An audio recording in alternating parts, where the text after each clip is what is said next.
So you still cut this on the smooth side, and we're going to see. We're going to try and follow this run so that y'all can see what I'm talking about when I say, you know, chase that run if you can.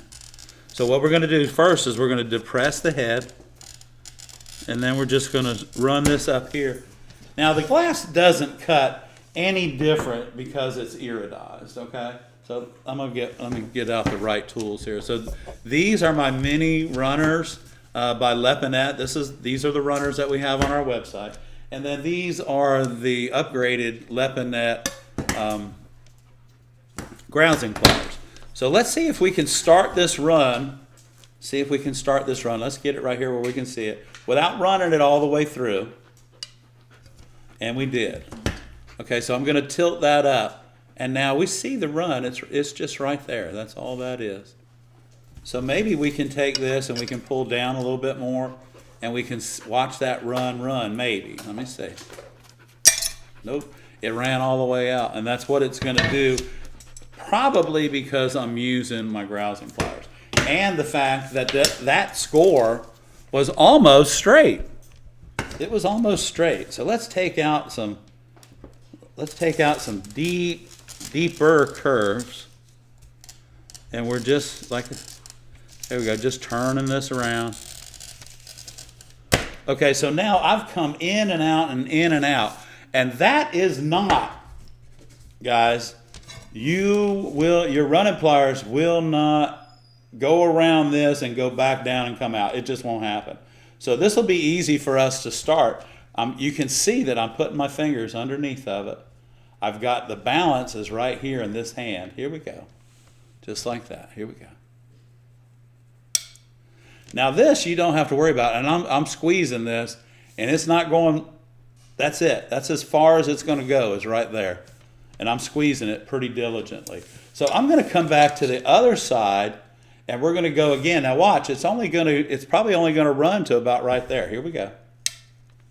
And I'm squeezing quite hard and it did. It ran to right there. That's it. Okay. This is, make sure that you're running your grousing pliers, your straight jaw is on top, and we're just gonna go right against our score right there, and we're gonna come in right behind the run, which is right there, and I'm gonna pull down. Here we go. Now we just ran that. See it? I pulled down on it and we just ran it about another inch. Now I'm going to go right behind this, and hopefully you can see that. You can, because my hands are a pretty good size, I can at least get in here and I can feel this.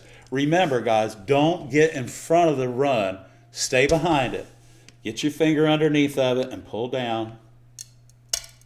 And we just ran it. Now we just ran it down to here. See that? Now remember, this other run is coming in this way. This one's going this way. And I'm going to take this right now, get in behind this, and I'm going to pull down and go right into that, I hope. Here we go. Okay, a little bit more. And a little bit more. Okay, everything's in every time. Let me show you all this. This is what I'm talking about, and it's so much easier to explain it to y'all on clear glass. Every time I grabbed it with my grousing pliers and pulled down, I put a little, not an edge, but what's called a flare right there. There's a flare right there. I grabbed it again right there to come around that curve, and then right here where I grabbed it right there. So each time I grabbed it with my grousing pliers, I put a different angle of break on that piece of glass. And now what it's going to require me to do is I'm going to take my running pliers and I'm going to turn them upside down and just give it a little squeeze, just like that. And it comes right